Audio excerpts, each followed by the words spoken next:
আসসালামু আলাইকুম। এক্সেল এফএক্সে আমি মাসুম পারভেজ আপনাদেরকে আবারও স্বাগত জানাচ্ছি। কেমন আছেন সবাই? আশা করছি আল্লাহর রহমতে খুব ভালো আছেন সবাই। আজ আমরা কন্ডিশনাল ফরম্যাটিং এর 7 নম্বর পার্ট নিয়ে আলোচনা করব। বিগত পর্বে আমরা দেখিয়েছিলাম যে সেল এর মধ্যে থাকা ইউনিক ভ্যালুগুলো এবং ডুপ্লিকেট ভ্যালুগুলো কিভাবে ফরম্যাট করা যায়। এই পর্বে আমরা আলোচনা করব use a formula to determine which cells to format, যার মধ্যে রয়েছে format values where this formula is true. অর্থাৎ আমরা যে সেলগুলো ফরম্যাট করতে চাই ওই সেলগুলোর মধ্যে যদি এক বা একাধিক ফর্মুলা বসিয়ে ফরম্যাট করা হয় তবে ওই ফর্মুলা যেই সেলের জন্য সত্য হবে ওই সেলটি বা ওই সেলগুলোই শুধুমাত্র ফরম্যাটেড হবে, বাকি সেলগুলা ফরম্যাটেড হবে না। তো চলুন আমাদের বিস্তারিত আলোচনায় যাওয়া যাক।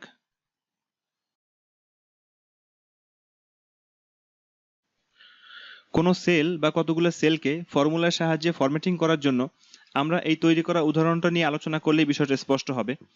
আমরা বি নাম্বার কলামে কতগুলো ভ্যালু লিখে রেখেছি এবং তার নিচে এই ভ্যালুগুলোর সাম লিখে রেখেছি।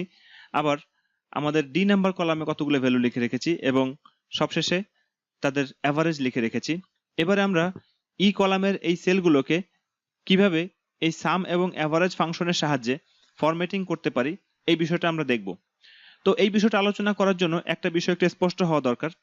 আমরা এখানে কতগুলো সেল সিলেক্ট করে রাখলাম। এখানে E3 থেকে শুরু করে আমরা E22 পর্যন্ত সেলগুলোকে সিলেক্ট করলাম। এবারে দেখুন এই সেলগুলোকে সিলেক্ট করা হয়েছে কিন্তু এই সেলগুলো সবগুলো কিন্তু অ্যাক্টিভ সেল নয়। এখানে একটা দেখুন, এখানে নেম বক্সে একটা সেলের রেফারেন্স লেখা আছে E3, তার মানে এখানে হচ্ছে E3 নাম্বার সেলটাই শুধুমাত্র অ্যাক্টিভ সেল। এক্সেল এর ক্ষেত্রে শুধুমাত্র অ্যাক্টিভ সেল একটাই হতে পারে কিন্তু সিলেক্টেড সেল অনেকগুলো হতে পারে। আপনি যখন এখানে কোনো টেক্সট লিখবেন বা কোনো ক্যারেক্টার লিখবেন, যেমন আমরা লিখলাম এখানে ঢাকা লিখলাম, দেখুন আমাদের যদিও বা এখানে অনেকগুলো সেল সিলেক্ট করা রয়েছে কিন্তু সবগুলো সেলে কিন্তু ঢাকা লেখা আসেনি, শুধুমাত্র একটা সেলেই ঢাকা লেখা এসছে, বাকি সেলগুলোতে কোনো লেখা আসেনি। তার অর্থ হচ্ছে এখানে সবগুলো সেল অ্যাক্টিভ সেল নয়, একটাই শুধুমাত্র অ্যাক্টিভ সেল এবং বাকি সেলগুলো সিলেক্টেড সেল। এবার আমরা ঢাকা শব্দটাকে মুছে দেই। এবারে অ্যাক্টিভ সেলটাতে আমরা শুধুমাত্র একটা রেফারেন্স লিখে দেই, যেমন ইকুয়াল টু দিলাম। ইকুয়াল টু দেওয়ার পরে আমাদের এখানে D3 নাম্বার সেলটাকে সিলেক্ট করলাম।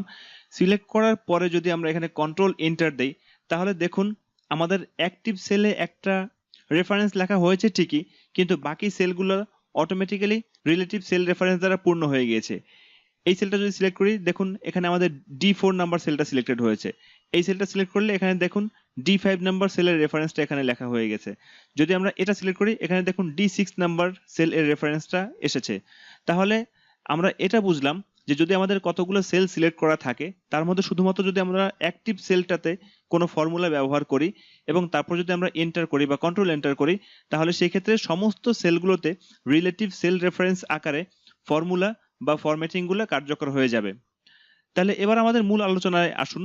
আমরা এই সেলগুলোকে সিলেক্ট করলাম এবং এগুলোকে আমরা ডিলিট করে দিই।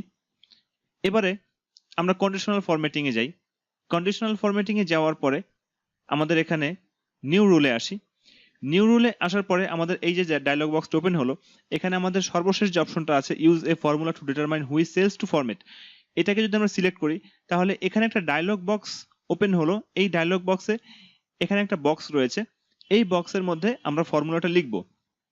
আমরা যে ফর্মুলাটা এখানে লিখতে চাই সেই ফর্মুলাটা হলো যে যদি আমাদের এই সিলেক্টেড যে সেলগুলো রয়েছে এই সেলগুলোর মধ্যকার কোনো ভ্যালু যদি সাম অপেক্ষা, অর্থাৎ এখানে যে সাম লিখে রেখেছি এই সাম অপেক্ষা ছোট হয় এবং এই অ্যাভারেজ অপেক্ষা যদি বড় হয় তাহলে শুধুমাত্র সেই ভ্যালুগুলো এখানে ফরম্যাটেড হবে, বাকি ভ্যালুগুলো এখানে ফরম্যাটেড হবে না।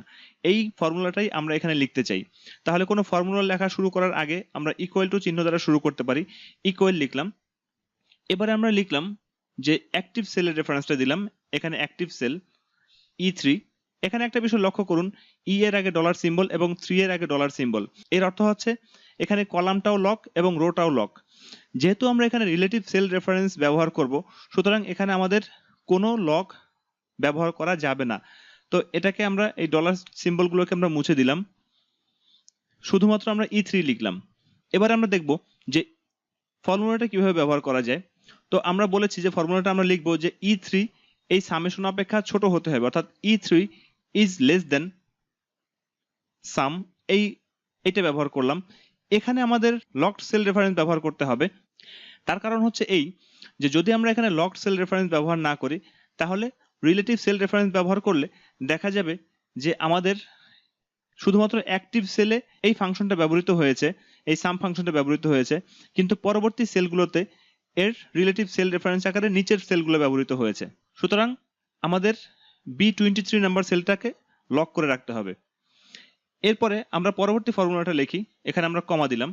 কমা দেওয়ার পরে এর পরবর্তী ফর্মুলাটা হচ্ছে আমাদের E3। এই E3 এর এই লকটাও আমাদের এখানে তুলে দিতে হবে। লক তুলে দিলাম। এবার এই E3 যদি আমাদের অ্যাভারেজ অপেক্ষা বড় হয়, অর্থাৎ এখানে গ্রেটার দেন চিহ্ন দিলাম। গ্রেটার দেন চিহ্ন দেওয়ার পরে আমাদের এখানে অ্যাভারেজটা সিলেক্ট করলাম। এখানে অ্যাভারেজটাও অর্থাৎ D23 নাম্বার সেলটাও আমাদের এখানে লক করে রাখতে হবে, তা না হলে এখানেও রিলেটিভ সেল রেফারেন্স আকারে কাজ করবে।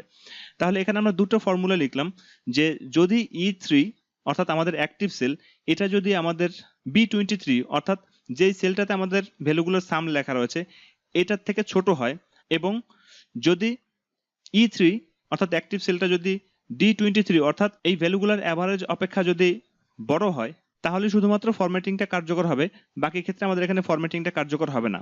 তবে দুটো ফর্মুলা যেহেতু আমরা লিখেছি, কাজেই দুটো ফর্মুলাকে জয়েন করতে হলে আমাদের এখানে AND নামে আরেকটা ফাংশন ব্যবহার করতে হবে, AND AND ব্র্যাকেট, তারপর এখানে সবশেষে আবার আরেকটা ব্র্যাকেট দিয়ে দিলাম। এবার আমরা ফরম্যাট সিলেক্ট করি। এখানে যদি আমরা ফন্ট কালার চুজ করি, ফন্ট কালার সাপোজ এখানে ফন্ট কালার দিলাম ইয়েলো, এবং এখানে যদি ফিল কালারটা যদি আমরা এখানে দেই ডার্ক ব্লু, এরপর যদি আমরা ওকে করি, ওকে, তাহলে আমাদের এই সেলগুলো ফরম্যাটেড হয়েছে। এবারে দেখুন আমাদের অ্যাভারেজ অপেক্ষা বড় কোনো ভ্যালু লিখি, যেমন এখানে 23 লিখলাম। এখানে 23 লিখলে এটা ফরম্যাটেড হবে, কারণ এখানে 23 আমাদের অ্যাভারেজ অপেক্ষা বড়, সো এটা ফরম্যাটেড হবে। আবার যদি এখানে আমরা লিখি 21, তাহলে এটা ফরম্যাটেড হবে না, কারণ এটা অ্যাভারেজ অপেক্ষা ছোট। আবার যদি আমরা এখানে 441 এটা লিখি, তাহলে এটিও আমাদের ফরম্যাটেড হবে না, কারণ এটি আমাদের সাম অপেক্ষা বড়, যে কারণে এটা ফরম্যাটেড হবে না। কিন্তু এখানে যদি আমরা 439 লিখি, তাহলে এটা ফরম্যাটেড হবে, কারণ এটা ভ্যালুগুলোর সাম অপেক্ষা ছোট। এবারে যদি আমরা এই সেলগুলোর মধ্যে থাকা ফরম্যাটিংটাকে এডিট করতে চাই, তাহলে সেক্ষেত্রে আমরা এই সেলগুলোকে সিলেক্ট করি। সিলেক্ট করার পরে তারপর এখানে কন্ডিশনাল ফরম্যাটিংয়ে যাই। কন্ডিশনাল ফরম্যাটিংয়ে যাওয়ার পরে এখানে ম্যানেজ রুলে যাব। ম্যানেজ রুলে যাওয়ার পরে আমাদের যে রুলসটা এখানে সেট করে দেওয়া আছে এই রুলসটাকে সিলেক্ট করলাম। সিলেক্ট করার পরে এডিট রুলে ক্লিক করি। এডিট রুলে ক্লিক করার পরে আমাদের সেই ডায়লগ বক্সটা ওপেন হলো। এরপরে আমরা এখানে B23 এই সেল রেফারেন্সটাকে লিখে দিয়েছিলাম। এই সেল রেফারেন্সটার পরিবর্তে এবার আমরা যদি এখানে সরাসরি ফর্মুলা লিখে দেই, যেমন এখানে আমরা B23 তে ছিল আমাদের সাম ফাংশনটা ছিল, যদি আমরা এখানে সরাসরি সাম ফাংশনটা লিখে দিই, অর্থাৎ সাম লিখলাম, তারপরে আমরা যদি এখানে সেল রেফারেন্সটা সিলেক্ট করে দেই, সেল রেফারেন্স সিলেক্ট করে দিলাম। সেল রেফারেন্স সিলেক্ট করে দেওয়ার পরে এবার যদি আমরা ব্র্যাকেট ক্লোজ করে দিই, আবার এখানে যে অ্যাভারেজটা ছিল D23 নাম্বার সেলে, যদি আমরা এই D23 সেলের পরিবর্তে যদি আমরা এখানে অ্যাভারেজ ফাংশনটা লিখে দিই, অ্যাভারেজ লিখলাম, ব্র্যাকেট দিলাম, এরপর যদি আমরা এখানে রেঞ্জটা সিলেক্ট করে দিই, সিলেক্ট করে দেওয়ার পরে এরপরে যদি আমরা ব্র্যাকেট ক্লোজ করে দেই, তারপর যদি ওকে করি অথবা এন্টার প্রেস করি, তাহলে দেখুন আমাদের সেই সেলগুলো সেভাবেই ফরম্যাটিং রয়েছে যেভাবে আমাদের পূর্বে ফরম্যাটিং করা ছিল। তাহলে সেক্ষেত্রে আমরা অন্য কোনো ভ্যালু লিখে দেখি। সাপোজ এখানে আমরা লিখলাম 450, এবার এন্টার করি, দেখুন এখানে 450 আমাদের ফরম্যাটিং হয়নি, কিন্তু এখানে যদি আমরা লিখি 400, তাহলে এখানে 400 আমাদের এখানে ফরম্যাটেড হয়েছে।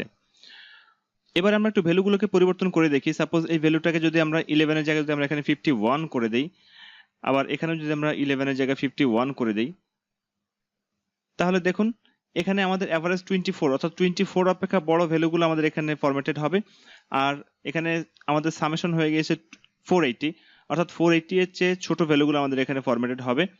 তো এক্ষেত্রে যদি আমরা 25 লিখি এখানে 25, তাহলে সেক্ষেত্রে আমাদের সেলটা ফরম্যাটেড হবে। আবার যদি এখানে 20 লিখি তাহলে সেক্ষেত্রে সেটা ফরম্যাটেড হবে না। তো এটাই হলো আমাদের কন্ডিশনাল ফরম্যাটিং এর মধ্যে থাকা use a formula to determine which cells to format. আমাদের এই টিউটোরিয়ালটা এই পর্যন্তই।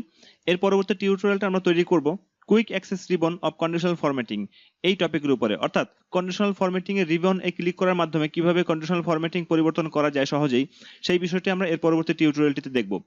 তো ভালো থাকবেন আপনারা সবাই। আমার পরবর্তী টিউটোরিয়ালটি দেখার আমন্ত্রণ জানিয়ে আমি এই টিউটোরিয়ালটি এখানেই শেষ করছি। আসসালামু আলাইকুম রহমতুল্লাহি ওয়া বারাকাতুহু।